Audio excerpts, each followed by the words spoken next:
Defense, sacks, Colin Simmons with 9. Do you expect anyone to have more than 9 sacks? I think Colin Simmons has 10 sacks this year. Like, yeah. I think this might be the easiest one. Like, just stamp it and move right. I think Colin Simmons continues to be on a tear. I think he probably sets his own number. It could be higher than 10, but I think just conservatively, I think he hits at least 10. Yeah, I mean, Anthony Hill, I believe, have 8.5, so he's really close, right on the tail of Colin Simmons last year. So I do think someone gets there. My hot take is I think there's 5 guys with 5+ sacks on this team this year. Wow. Yeah, I think it's a hot take. I like that. I mean, I think we have the horses to do it. I think Trey Moore, Anthony Hill, Colin Simmons, Brad Spence, and Ethan Burke can all get 5+ sacks. And if I'm wrong on one of them, I mean, we still have Zena Umlazulu, Lance Jackson, Justice Terry with the possibility of getting back there as well. So my boy Vasic, don't forget about my boy Vasic.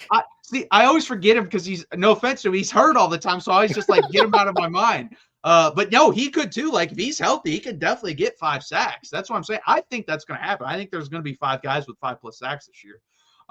And I think Colin Simmons, I agree. I think Colin Simmons or Anthony Hill will end up with 10+ sacks. I don't know who it's going to be, but one of them is going to end up with 10+ sacks. So I agree. I think someone eclipses that 9 number. Yeah, and one thing I could see that would put Anthony Hill in that number is there's some talk of him playing more on the line, closer to an edge in the NFL. So I wonder if PK walks him up a little bit more than they have in the past. I think Texas still probably has him in a pure linebacker spot, but I wonder if they get him, some different looks where Texas rolls out some different packages and has him do other things. So I think that could definitely inflate his numbers quite a bit.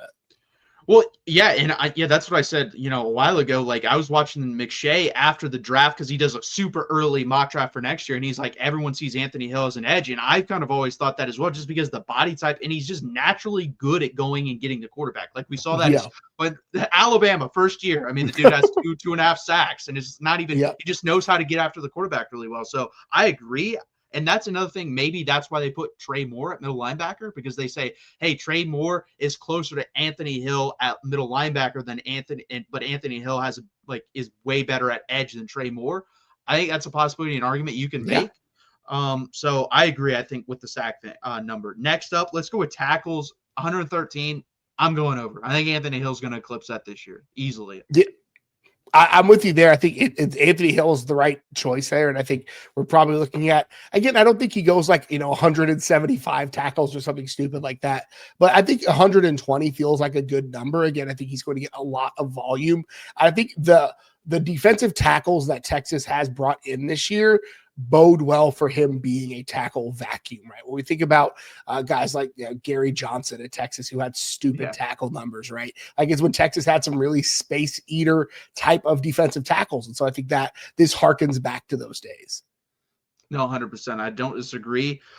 Interception. So Makuba and Barron both had 5 interceptions. I'm going to go no here, but the guy that I just continue to see make plays in practice on the football is Jelani McDonald, and I think he could have 4. I think there's a really good possibility he ends up with 3 or 4 interceptions because I think he's going to play safety mostly, slide down to nickel in some games or the star position, but I think Jelani McDonald is going to lead the team in interceptions.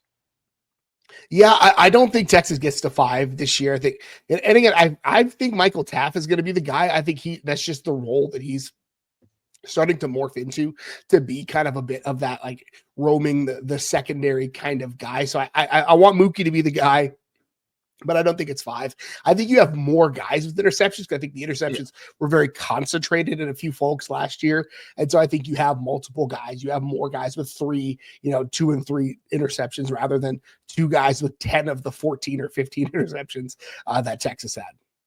Well, and I think a possibility, too, you brought up the space eaters at defensive tackle, tip passes. If they know they can't really get back there in the backfield, they throw their hands up. We see that all the time. Hey, I'm not going to get there for whatever reason. Throw the hands up. Texas, honestly, that might be the thing they haven't done great yet. Like Alfred Collins did a little bit last year, and Tavondre Sweat did it a little bit. But the defensive tackles as a whole haven't really done it. I wonder if that's going to be taught a little bit more because you have more space eaters than pass rushers at the interior this year. Yeah, the one thing that does make me feel like Texas might is Dwayne Aquina. Dwayne Akina, I think, is going to have these dudes sharp. I am a big fan of Dwayne Akina. Malik Muhammad talked about him over the weekend, how like it's weird that a 70-year-old man is one of the most energetic people on the field, right? Like Dwayne Akina is one of the best teachers of technique in the country. And so with better technique comes better results. And so I think we could see that again. 5 is just such a big number. Yeah, it is. Next up, tackles for loss. This will be the last category. 17 Anthony Hill had last year. I expect, honestly, I could see, I think I said this a couple months ago when we kind of did something similar. I think we're going to have multiple guys beat that. I think Colin Simmons and Anthony Hill could have more than 17 tackles for loss this year. I mean, if I have Colin Simmons at 10 plus sacks, then I think it seems fair that he's going to have more tackles for loss. So ultimately, I think, based on my other answers, I think Colin Simmons probably hits it. I do think you're right. Anthony Hill is kind of a menace when a quarterback decides that he's going to try to run a little bit. Anthony Hill has that second gear that you see when the quarterback kind of gets outside the pocket. Anthony Hill's coming downhill, is just going to blow something up. So I think there's an opportunity there for, like you said, multiple guys. The one curiosity I have is, what is the early season going to look like for Colin Simmons as folks focus on him, whereas it opens things up on the other side for a Colton Vasek, like an Ethan Burke or whoever that might be on the other side. So I think that could end up and result in one of those guys having a big early season where, you have a guy halfway through the year have 7 or 8, 9 tackles for loss, because folks are double teaming and leaving a running back in for Colin Simmons on the opposite side. And then when they realize, oh, we've got to pick our poison, that's when Colin Simmons sparks up. We saw that last year with Trey Moore, right? Where Trey Moore had a lot of attention early in the season. And then folks were like, oh, this Colin Simmons kid is really good.